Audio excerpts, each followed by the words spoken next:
औज़ुबिल्लाहि मिनश्शैतानिर्रजीम बिस्मिल्लाहिर्रहमानिर्रहीम। मेरे भाइयों दोस्तों, आजकल जो बंदे हमारे पास आ रहे हैं रमज़ान में, जो भी आ रहा है कह रहे हैं हकीम साहब हमारा मैदा ठीक नहीं है, गैस बना रहा है, तज़ाबियत है, कॉन्स्टिपेशन मतलब कब्ज़ की शिकायत होती है और सांस लेने में तकलीफ़ होती है, सर भारी भारी होता है, खाना हज़म नहीं होता और जब सहरी या अफ्तारी का वक्त आता है उसमें खाना नहीं होता। तो आप हमें कुछ चीज़ नुस्खा दें। तो जो बंदे हमारे पास नहीं आ सकते या हमारे क्लिनिक में नहीं आ सकते, उनके लिए ये फ़ी सबिलिल्लाह अल्लाह की रज़ा के लिए नुस्खा लाया हूँ, जो वो इस्तेमाल करें। इंशाअल्लाह मुझे अल्लाह से उम्मीद है कि उनकी जो भी बीमारी है, जिस तरह की गैस, कब्ज़, तेज़ाबियत, हाथ पाँव की जलन होगी, सीने की जलन होगी, खाने का हज़म ना होता हो, चेहरा न बेरौनक हो जाए, कोई भी किस्म का मसला हो, इंशाअल्लाह गारंटी से ख़त्म हो जाएगा। मेरे भाइयों दोस्तों, कोशिश करें कि तो चावल और मोटा गोश्त ये सारे भाई कम इस्तेमाल करें, ख़ास करके रमज़ान में। चावल जो है वो ज़ूद हज़म है, लेकिन जाते जाते जिस्म में गैस को छोड़ जाता है। इसी तरह गोश्त जो है वो ज़ूद हज़म नहीं है, खाएं कम मिक़दार में खाएं, इसलिए कि बड़ों में मतलब जितना कम खाएंगे उतना फ़ायदा होगा। बाकी चीज़ें जो हैं वो हज़म हो जाती हैं, उससे गैस्ट्रिक प्रॉब्लम कम होती है। इन दो में जो है ना ये ज़्यादा नुकसान, जोड़ों के दर्दों पर भी यही ज़्यादा सबसे ज़्यादा असरात दिखाते हैं।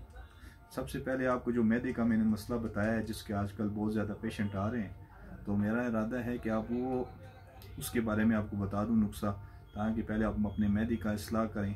जब मैदा ठीक होगा तो सारी बीमारियाँ ठीक हो जाएंगी। सबसे पहले अपने पास आप ले पेन और कापी।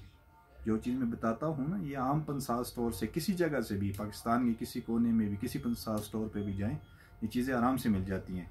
इसके पीछे आपको थकने की ज़रूरत नहीं है। बस अपने पास लिख के, चिट लिख के पंसार वाले या दवाखाने वाले को आप दे दें, वो आपको आराम से ये चीज़ें दे देगा। औज़ुबिल्लाहि मिनश्शैतानिर्रजीम बिस्मिल्लाहिर्रहमानिर्रहीम। देखिए मेरे बहनों और मेरे भाइयों, मेरे बुज़ुर्गों, मेरे दोस्तों, सबसे पहले ज़ीरा लिख लें।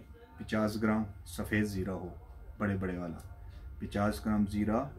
अगर अजवाइन देसी, हमारे इलाके में दो किस्म की अजवाइन होती है, एक देसी होती है, एक बड़ी है। जो देसी होती है वो सब्ज़ सब्ज़ कलर का होता है, वो बहुत बेहतरीन है, वो भी 50 ग्राम ले लें।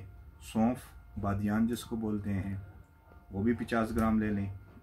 उसके बाद तेज़पत्ता, ये पंसार स्टोर से आम मिल जाता है, ये 20 ग्राम ले लें आप। उसके बाद खुर्दनी सोडा, जो खानों वगैरह में डालते हैं ना, सोडा, मीठा सोडा बोलते हैं, ये 20 ग्राम अगर आप ले लें। फिर उसके बाद रोगन सौंफ, जो रोगन सौंफ है वो आपने 2 कतरे लेने हैं। उसके बाद रोगन सफ़ेदा होता है, या सफ़ेद ज़ीरे का भी रोगन मिल जाता है, सफ़ेदा अलग है या सफ़ेद, लेकिन तासीर दोनों की एक जैसी है। वो आपको अगर मिल जाए 2 कतरे वो डाल लें।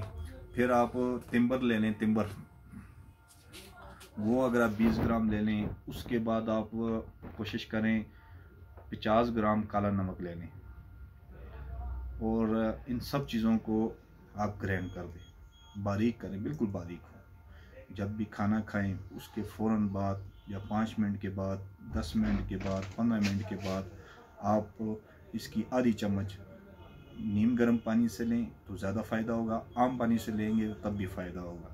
किसी को ये बंदा मतलब एक खुराक इस्तेमाल करें, इंशाल्लाह गैस, कब्ज़, तेज़ाबियत इसकी ख़त्म हो जाएगी, हाथ पाँव की जलन ख़त्म हो जाएगी, सर का दर्द ख़त्म हो जाएगा।